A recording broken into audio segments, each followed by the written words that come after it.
اصول اور طریقہ یہی ہے کہ اگر کوئی گندے پانی کا گلاس لے کر پکڑا اور پی رہا ہے تو آپ کا فرض بنتا ہے آپ اس کو روکیں، لیکن روکنے کا طریقہ کیا ہے؟ آپ ایک اچھے پانی کا گلاس اس کو دیں اور وہ پانی پھینکنے کا حکم دیں، وہ پھینک دے گا اور آپ کے پاس کا اچھا پانی پی لے گا۔ اور اگر آپ اچھا پانی بھی نہیں دے رہے اور اس کو برائی سے روک بھی رہے ہیں، برے پانی سے، وہ پیاسا ہے پی لے گا۔ یہ اصول ہے، یہ دستور ہے۔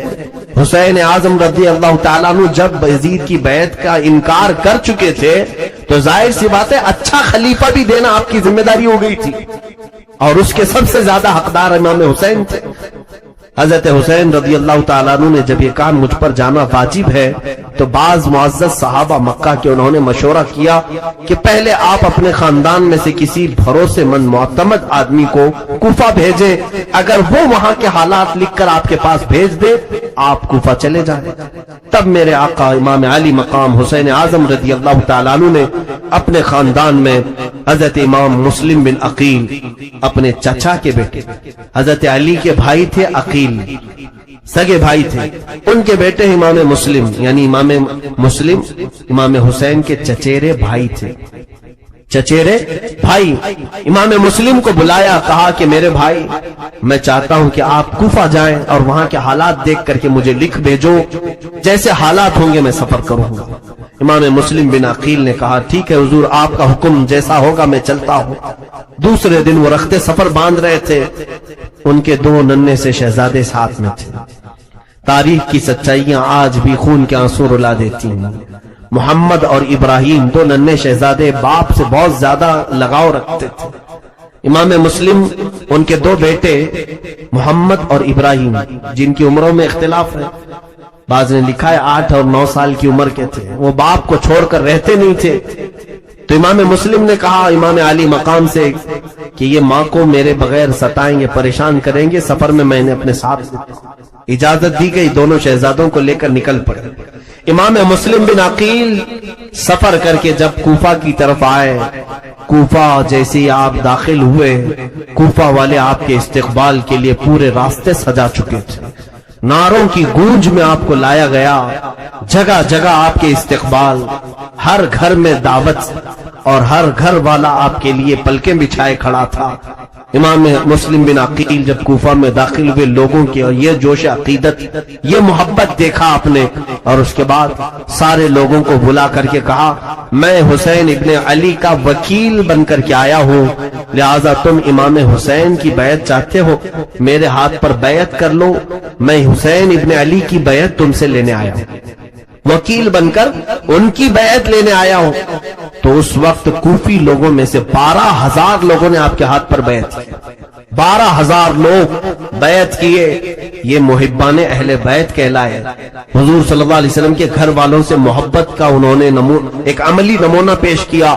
حضرت امام مسلم بن عقیل نے دیکھا حالات بہت اچھے ہیں، حتیٰ کہ وہاں کے گورنر جو نعمان بن بشیر تھے، انہوں نے بھی حضرت امام مسلم بن عقیل کے ساتھ کوئی غلط معاملہ نہیں کیا، کوئی برا برتاؤ نہیں کیا، کیونکہ وہ صحابی رسول تھے۔ اگرچہ یزید نے ان کو گورنر بنایا تھا، لیکن انہیں معلوم تھا کہ رسول اللہ کے گھر والے ہیں۔ انہوں نے حضرت امام مسلم بن عقیل کو بلا کر کے کہا اے امام مسلم بن عقیل، یزید کو اگر یہ حالات کی خبر ہوگی تو وہ سختی کرے گا، وہ اپنی فوج کے ذریعے سے ظلم کر سکتا ہے، لہٰذا آپ مصلحت کا کوئی راستہ دیکھیں۔ تو اس دربار میں ایک شخص بیٹھا تھا جو یزید کا ہم نوا تھا، یزید کا خبری تھا، جاسوس تھا۔